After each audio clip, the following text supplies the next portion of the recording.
Hey guys, I've been gone a while, and for that I owe you an apology. I thought really long and hard about what type of video I wanted to make to explain to you guys where I've been and what I've been doing, but rather than just tell you I've been really busy, I wanted to explain to you the things I've been thinking about and grappling with over these past few months. A few months ago I hit my first year on YouTube, and you're probably wondering, after all that hard work, why disappear? I'd worked hard all year, constantly uploading, and I'd finally done it. I had an audience. But beneath it all, I felt scared. I had anxiety. And even though my art and my channel were going great, other aspects of my life weren't. Every YouTuber will tell you that YouTube takes over your life, and it's true. Outside of art, I wasn't doing well financially, and my relationships were suffering. I was worried about my future, and as time kept passing by, I kept wondering, am I spending my time the right way, and where was all of this going? But this is my passion, so I should be happy, right? Now, there's a lot of advice out there about passion. One camp says that you need to get out there, follow your passion, follow your dreams, and focus on it wholeheartedly. And then the other side says that you need to be practical and realistic, and that you can't make money as an artist. Given these two opinions, you're probably wondering, where do I stand? Like, what do I believe? Now, if you'd asked me about a year ago, of course, I would be 100% for following your passion and doing it wholeheartedly.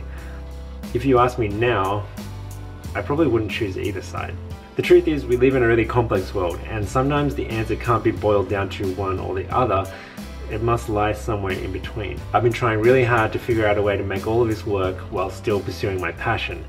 And this is one of the hardest things that you'll struggle with too. So I put my pants on and I started looking for a job. I saw friends, I got my finances in order, I exercised.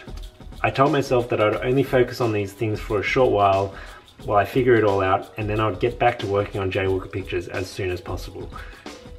But days turned into weeks, and weeks turned into months. And while all these other aspects of my life improved, my anxiety subsided. But at the same time, it was being countered by another type of anxiousness. Knowing that I hadn't uploaded a video or made any artwork, and that I'd left all you wonderful people in the dark. Of course, I told myself I was too busy and that I didn't have time, except when it came to periods where I did have spare time, I was just procrastinating. So even though I loved all these things like drawing and painting and telling stories, I still wasn't doing it, and I didn't get why. Do you know that feeling you get when you smell a smell or you hear a song from a long time ago and it brings back this really nostalgic feeling and you remember it like it was yesterday?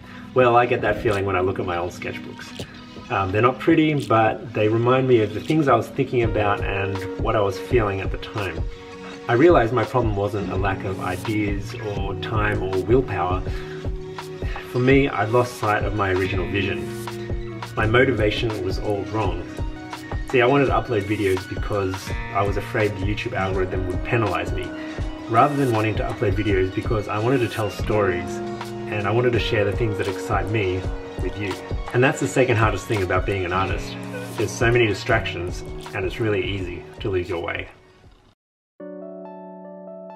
Now, all of this seems really grim or negative, but don't worry, I learned something about following a passion a long time ago. One of the things I like doing in my spare time is reading biographies and articles about successful, creative people that are out there pursuing their dreams.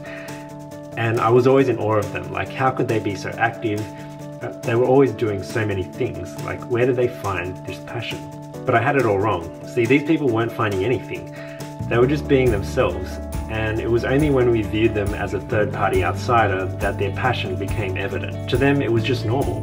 So whatever happens, just remember to be yourself. Passion isn't really a choice, it's who you are. And no matter how many times you get distracted, you can't help but come back to it. And now, I'm back.